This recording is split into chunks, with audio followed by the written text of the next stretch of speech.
Hey guys, Officer Hildy here with the Humane Roundup.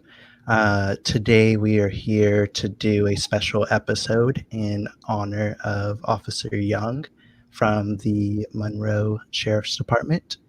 We're going to do an invocation really quickly and then have some remarks from Scott and Adam from NACA.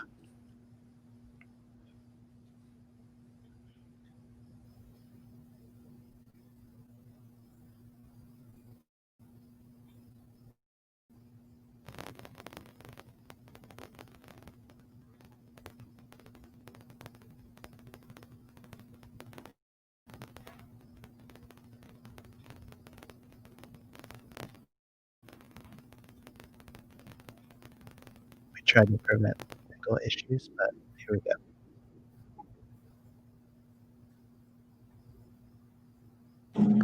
Hi, this is Pastor Ron. Let me pray for us.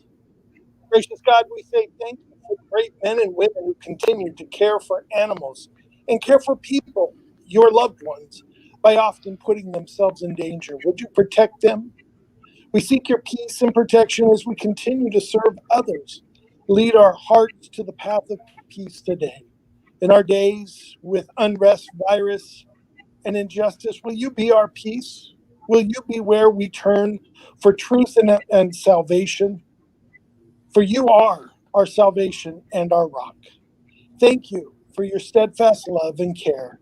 In the mighty name of the Almighty God, amen. All right, and I'll open the floor up for Scott and Adam. Thank you, and thanks for having us on there. This is a tragic incident that no amount of training could have avoided, and it breaks our hearts to see what happened here. And our thoughts and prayers go out to the entire family, friends, and the coworkers, the brother and sister officers out there that were working with her. Yeah, and anytime you have a loss of life, with an individual as young as she was, and to lose their life, being a public servant, being out in the community, doing their job and doing a great job at it. From everything I've been able to hear about Officer Young, and you're in these moments and you hear about these things. And as a profession, we don't face these incidences very often. Every few years we have a line of duty death, and I think because of that, it's far more impactful because it is so infrequent, that we have to be able to come together to be able to support everyone that's doing the work that they're doing, and remember Officer Young and the others before her who have lost their lives while out protecting their communities. And we're so sorry to hear what happened. As Scott said, condolences to the family, the coworkers. Losing someone who you work with every day is a tragic thing. And, we want to be here to continue to support the profession, support Officer Young's family and the coworkers as well. Yeah, absolutely. And thank you guys for being here with us tonight. And I wanted to say thank you to my team as well. We kind of had this idea come up from Officer Ettinger, and then we kind of got it all together and reached out to some folks and tried to hammer down a plan. And so we're here. And next, we're going to go over to Officer Paw Patrol to give us an update on what he's hearing being there in Michigan, and we'll take it from there. Yeah, thanks, Hildy. We planned doing this special broadcast a couple days ago, and honestly, I was hoping to have more information than I do. I know the biggest question right now in the animal control community is funeral services. Right now, there still has not been anything publicly released yet. Let's remember, too, that all of our minds right now are on Officer Young, but prior to that, we were still dealing with the COVID-19 crisis. Luckily, here in Michigan, our governor has released some of the stay-at-home orders, but I'm sure it is still going to have an impact on any funeral arrangements. I know we're going to get into it a little bit here as far as, how we're all feeling and how we're all impacted. And then I believe towards the end of this broadcast, we're going to talk about how all of the viewers and listeners can show their support and donate. But something I did want to bring up real quick also, and this is going to be more for the localized officers in the Midwest, but something that the family and the department has requested is that we show as much support on site as we can at her crash site. There's been a memorial set up, and they're hoping to get as many flowers and posters and letters of support out there as possible. What we can do, and I'll send it to you, Hildy, so we can put it in the public chat. And then we can also post it on our social media pages, but I can actually put that exact location. And then something else, you know, for the officers out there that are outside of Michigan or they can't just go drive to the site. I'm sure a lot of flower companies would be more than willing to take a payment over the phone, go deliver flowers to the site. So by all means, if you guys can do that, that would be great. It's a way to show some support, especially if you're local, that isn't just, you know, writing a check or giving a credit or a debit card. It's something a little more personal that I know the family and especially the department would appreciate also. Yeah, absolutely. Thank you for that, Kyle. And I'm going to go over to Mel next. She did some research for us on Officer Young, some of her accomplishments, some of the things that she enjoyed doing outside of work, some of those things. So without any further ado, hello. Hey, so I didn't manage to get a lot simply because I'm not really local to the area, but I did garner some interesting information about Officer Young. As many of you know, you've seen photos of her on a horse in uniform. She was actually a part of the sheriff's posse for the Monroe County Sheriff's Department because she was very avid horseback rider, especially with barrel racing. In fact, on May 31st, she placed 5th place in a barrel racing contest, and she was quite proud of that, as I noticed on her and her sister's Facebook page. She is survived by her sister, Darby, who is one of the ones helping with that GoFundMe account that many of you have seen. She was also engaged to her fiance, Zach Ferris, and it appears that they recently bought a farm to, you know, achieve their life goals on as well. I did find a variety of other foundations that were donating money to her family. One of them was the Officer Colin Rose Memorial Foundation, which has a Facebook page. As of about 10 minutes ago, I looked up, and so far $660 has been donated. And all of that money will go to her family, and there's 2 weeks left of that one. You know, there's various other places. Save Monroe Strays has a Facebook page that has posted up some interesting information about where you can donate flowers for her memorial. That's about the most that I found. If you're local to her area, they are hosting what's called a Rona Run fundraiser. My understanding, this is actually more of a horse event. She was really big into quarter horses.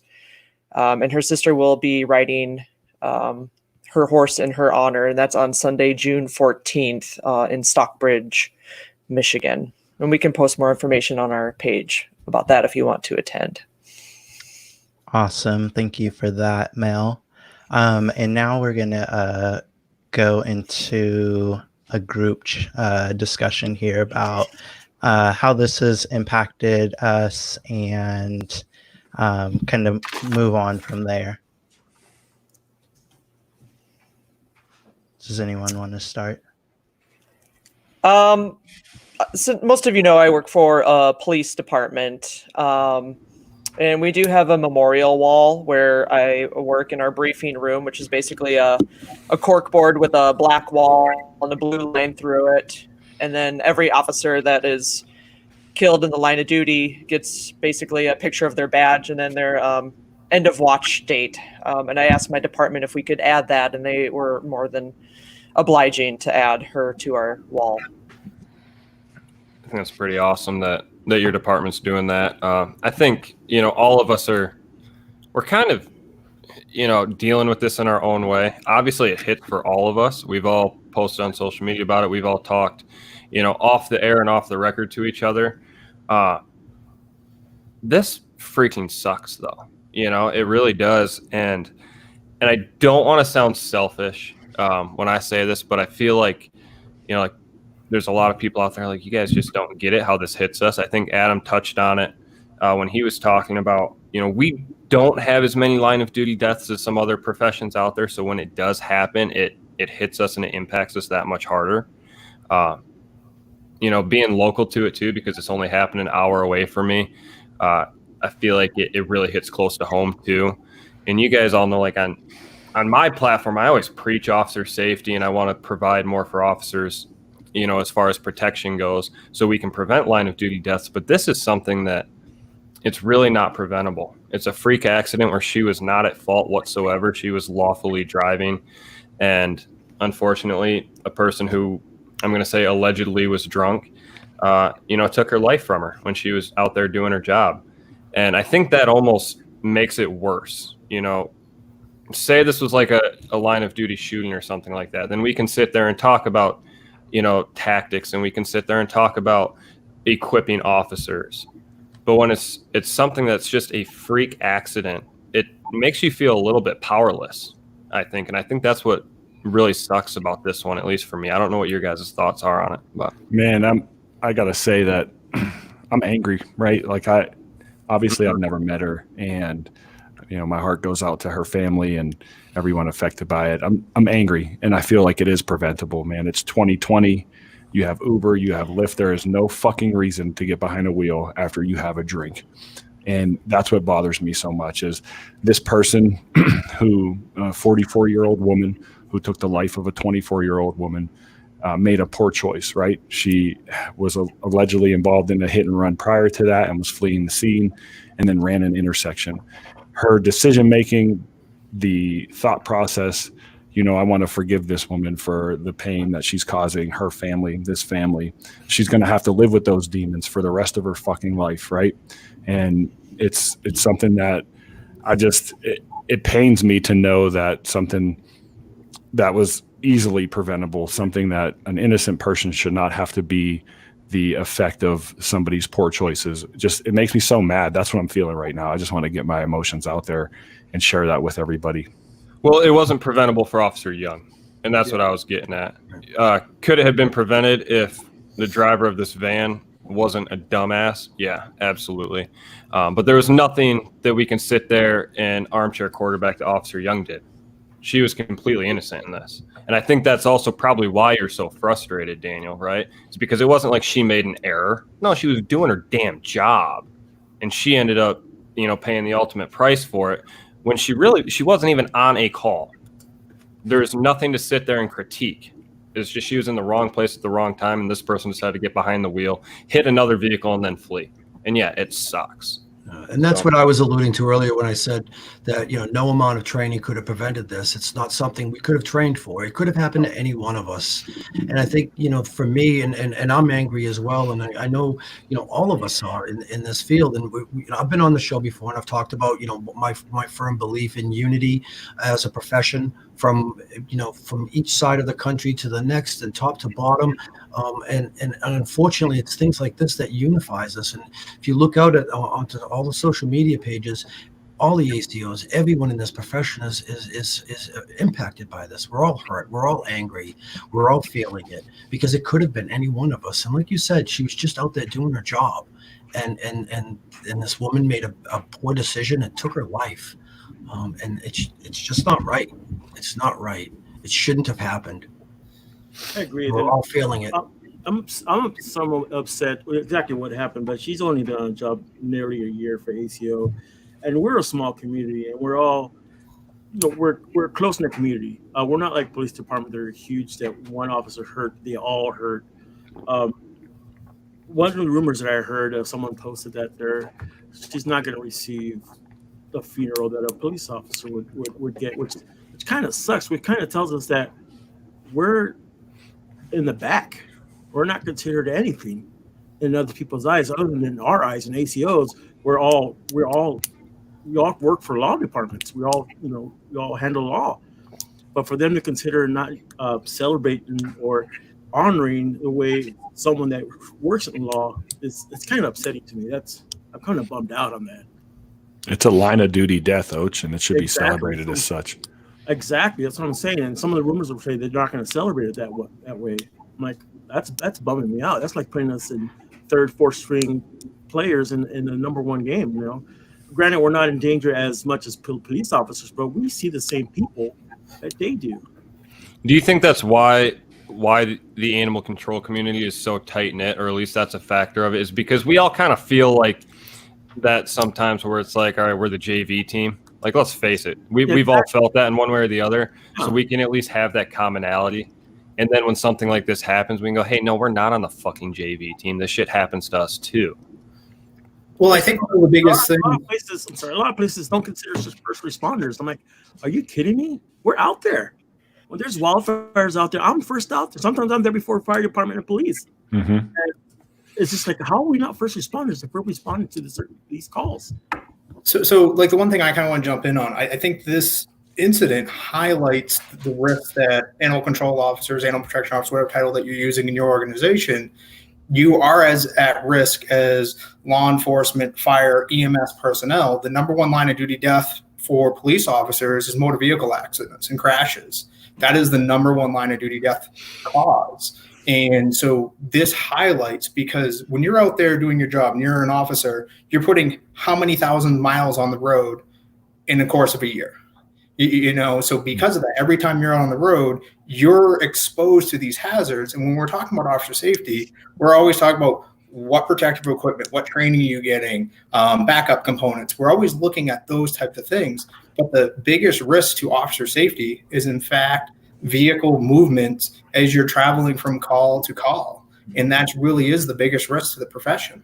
It's not dog bites. It's not the random person that you got to fight with. It's every time you're driving down that street, again, it's not within your control. There are so many vehicles doing so many things at such a high rate of speed that you have incidents that occur, and you have a lot of loss of life. You look at deaths across the country. Motor vehicle crashes are a huge component to the amount of death that we see across this country.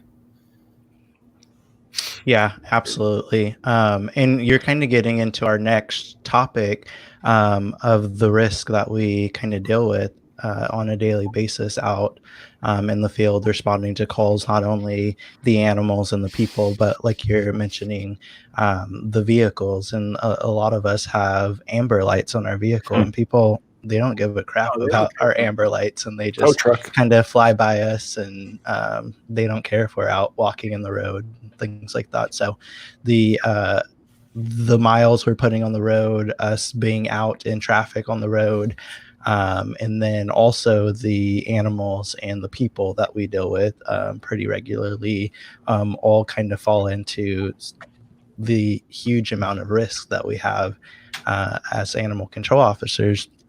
And I would venture to say that due to us having less tools than police officers, I would say that we're in some sort of a heightened state of danger when it comes to being out in the field and things like that. I mean, let's face it, we've probably all had those calls too, where you go to it and you're like, yep, might die on this call. Got to do it anyway. So I think it's, whether it's not having the backup that police has or not, we all know we don't have the tools they have, but the numbers and the power that they have either, all right, let's go knock on the door, so I don't know. Before I forget, and we might get to it at the end, I just really want to thank everybody that has shown love.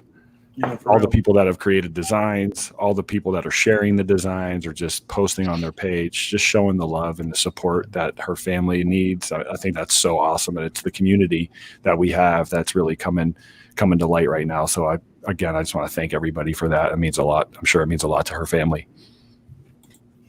Just to kind of put it in perspective, on the Officer Down Memorial page, the statistics for 2020 for officers killed in automobile crash are already at 12 of the 97 that have died so far this year. I also have emailed the Officer Down Memorial Page organization to ask if ACOs could ever be included in their statistics, and I was advised that ACOs are not included in that unless they have arrest powers. So, unfortunately, she will not be included on that website. Which is Yeah, enough to piss you off. I had actually looked into the National Law Enforcement Memorial in D.C. and inquired to the people that run that foundation and whether or not animal control could ever be considered, and was basically told the same thing, that we're not the same. And getting to your point, it's the same thing when we're knocking on those doors, Kyle. It people who look out that window don't see us as big of a threat as the police, so they're more apt to challenge us. They're more apt to want to challenge us because they don't see us as the same threat they would if the entry team was knocking on the door, or uniformed officer from the sheriff's department. They see animal control. They think we're not as big of a threat. And maybe we can teach some of these police officers some skills in verbal de-escalation, since we have it and some of them don't. Yeah. There's a bit of a shot there, Dan. A little bit. It's a little bit. And it's one of the things is, I know Scott comes from a law enforcement background. I come from a law enforcement background.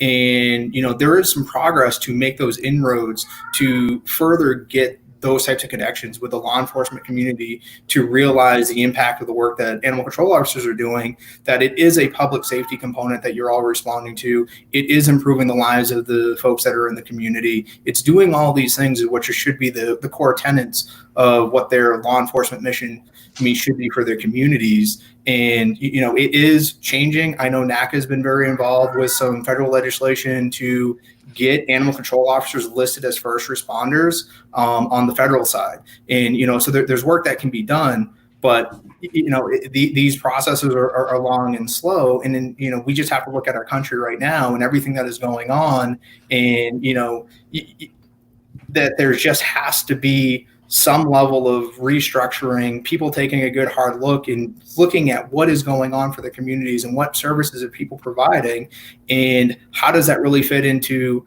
probably what's going to be the future of what policing is going to be. And through maybe some of those reform components, as it is likely to occur in some communities, you're probably going to see a closer connection between the work of animal control officers and that in law enforcement because of the interconnectivity of what the work is. Yeah, for sure. Absolutely. Someone actually over here in the comments made a comment, and this is actually our next topic here is if any employers out there have a final wishes sheet, or she calls it a line of duty form. Does anyone's employers do that out there? I do. You fill it out on day one. Yeah, it's congratulations. You go get sworn in. Here's your badge. Here's your duty belt and your vest. Fill out this form. Let us know what you want to have happen when you die. Yeah, we have the exact same thing. I can even choose who I want my pallbearers to be. All of my financial information is on there, all my passwords, literally everything in case I die in the line of duty. It's covered. Mine's not quite that specific. It's if you want an honors funeral or not, because my county does offer one if you do die in the line of duty. Religious preferences, cremation or burial, and then who you want your pallbearers to be. This is getting off topic a little bit. I actually always thought the whole pallbearers thing was a little odd because you're filling it out on day one, and then you don't know anybody in your department. So I just put honor guard on mine. But if your department doesn't have one, you need it. Because the fact of the matter is it's a risk. We don't want to think about it, but it is a risk. We just learned that again this week. It was a reminder. If any departments out there don't have one and you need one, get a hold of us, whether myself or Mel. I'm sure we can get you a copy of ours. You can use it at least, if nothing else, as a rough outline to create one that fits your department. But you should have one. It should be on file. It's morbid, but it is needed. Yep, absolutely. I would be happy to share that with anybody that needs that form. I don't think I got one because we work for a county rather than a police department. But yeah, it's definitely a good idea to at least have some kind of honor guard, even if it's just, well, not just, but animal control officers there to have you, as an honor guard, because we know the other departments are not going to do anything for us, as it seems.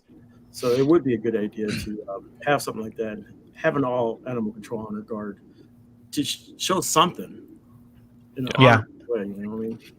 Absolutely. And I was actually a little thrown back when Kyle posed that question, because I do work for a police department and no one mentioned that to me at all. So that's definitely something that I'm going to be asking about when I get back to work.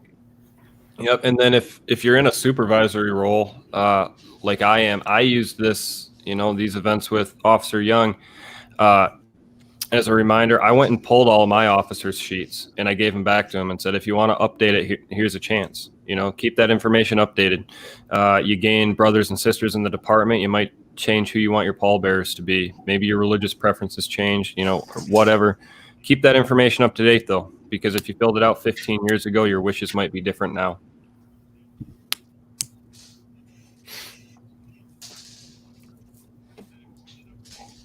Yeah, absolutely. We've got a couple of questions coming in over here. This one's not a question, but I've never heard of this organization. If anyone has Running for Heroes, it says that someone should check with Running for Heroes to see if he will run for the tribute. Does anyone know about that? I haven't. That sounds like something that's up Dan's alley. You're a runner. Running. I will happily run for Darian. So set it up and we'll get that going. Have you heard of that foundation or cause or whatever that is, though? I haven't heard of it. No, me either.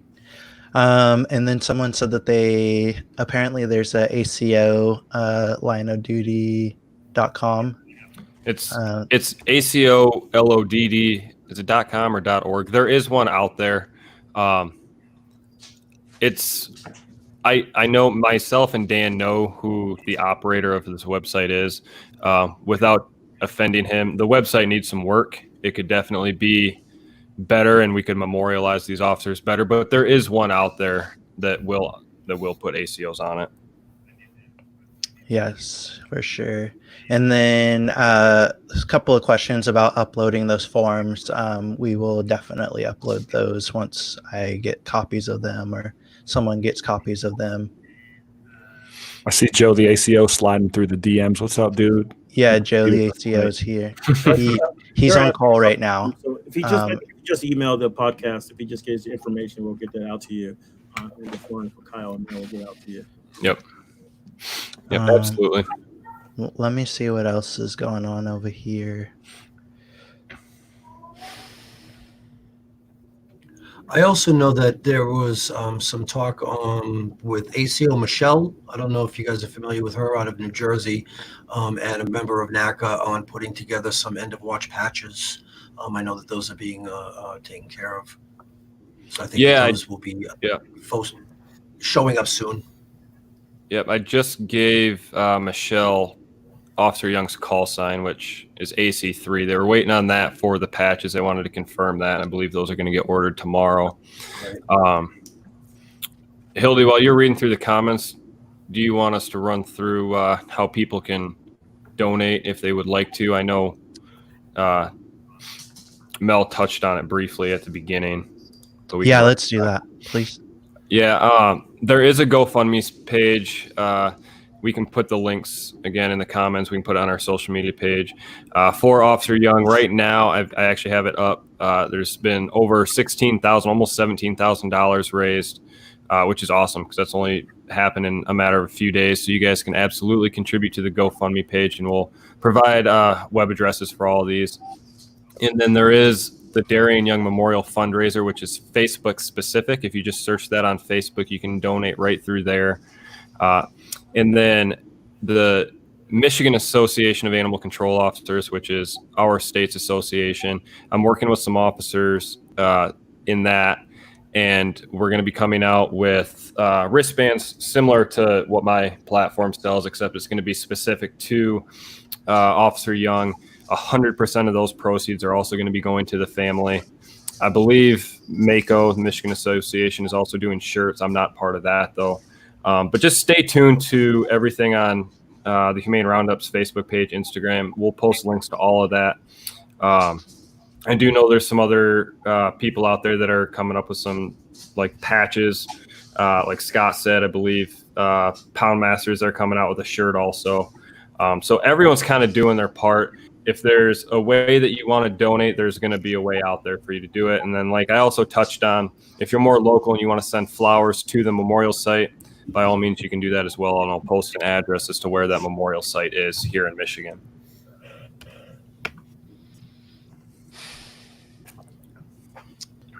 Yeah, absolutely. And we, Kyle, actually have the owner operator of the ACO line of duty page watching with us.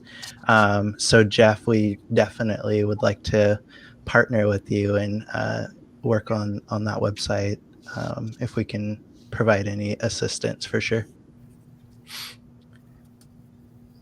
And then ACO Michelle is also here with us. She's going to post some links tomorrow for ordering the patches. And then I'm just trying to make sure I'm not missing anyone's questions. I just had an sort of an idea. I don't know if it's maybe out of line, but what if every ACO from their department sends a patch to her family to show us, that these are the people that support her and care what's going on.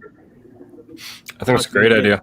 How can we get that? Do that? Maybe they can send it to our inbox email or have shipping somewhere and send it out to their family. We just got to figure out how to get that done. That would be cool. Absolutely. And something else I should have mentioned before when I was going over, how people can donate. Let's face it, right now in the world, as far as, COVID-19, it's a crappy time and everyone's kind of struggling, financially, especially if you're getting furlough days or whatever. If you can't donate, that's okay. Share a picture of her. There's a bunch of them out there right now on social media. Post a picture of her. If nothing else, let's keep her face remembered. Let's keep her name remembered. We're sure as hell not going to forget. Let's make sure that the rest of the world doesn't forget either.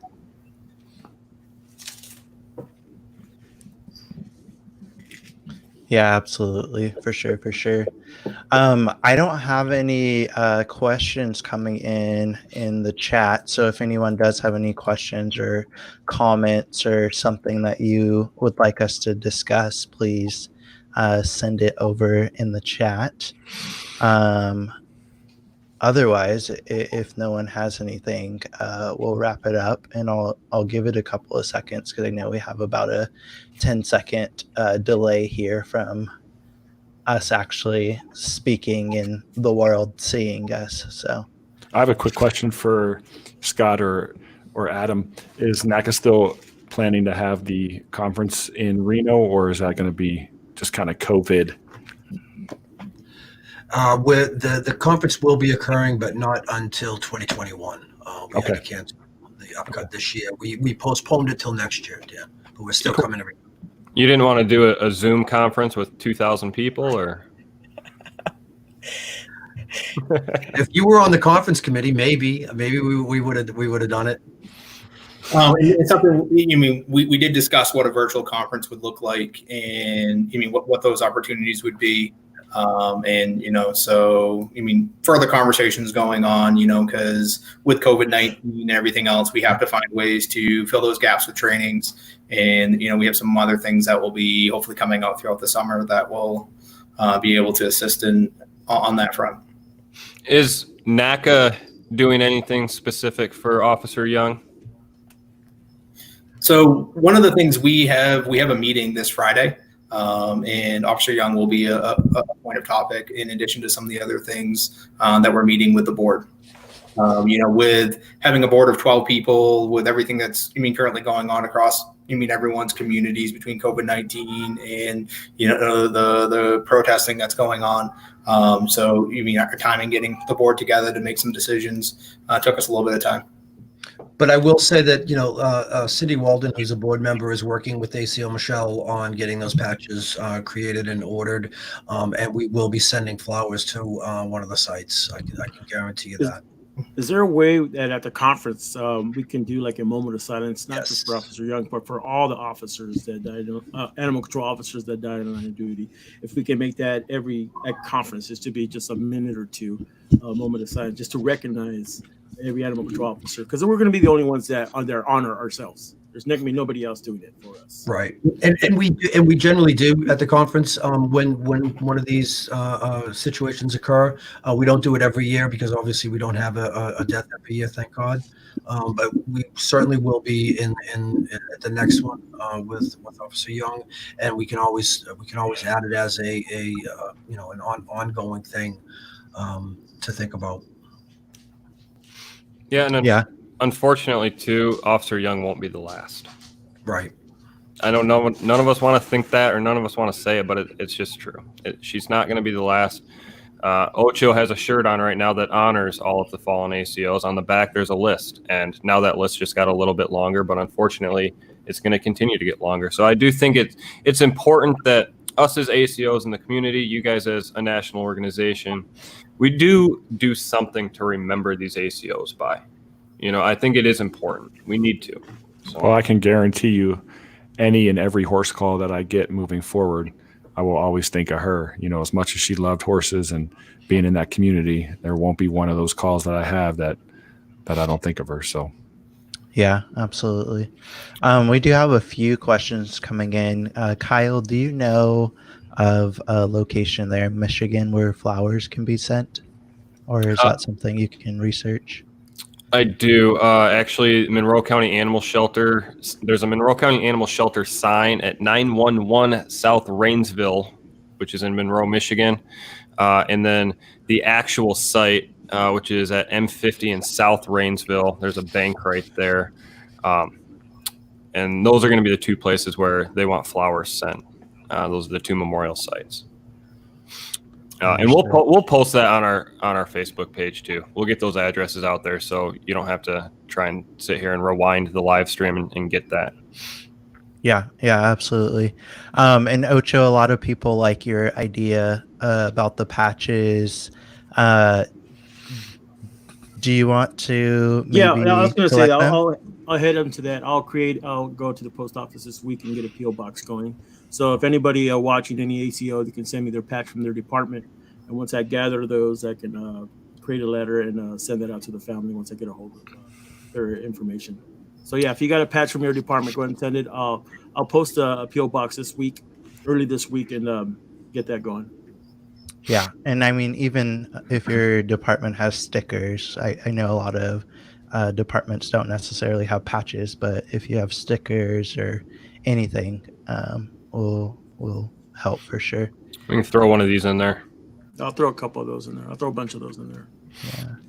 Yeah. Jessica is going to post the information about running for heroes for us.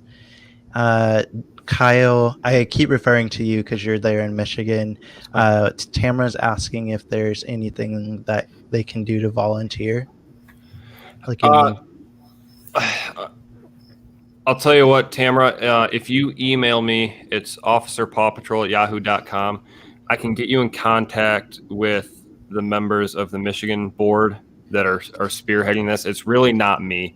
I did exactly what you're doing right now, and I just offered my help through my platform. I said, if there's anything you need me to do, let me know. And I was tasked with making the wristbands and getting those out to people.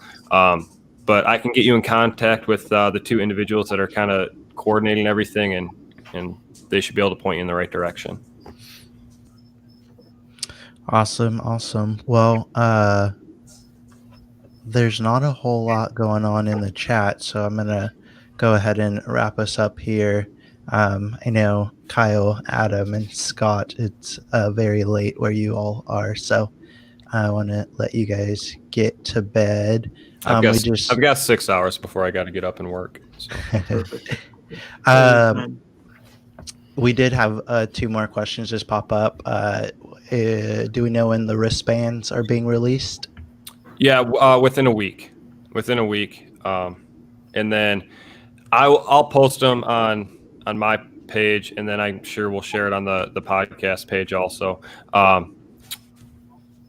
I'm going to assume they're going to sell pretty quick. I only ordered 200 of them.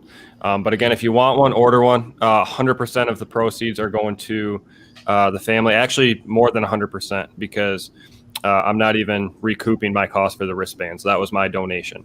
So every dollar and penny that comes in is going right back to the family. So within a week or so, we should have those available.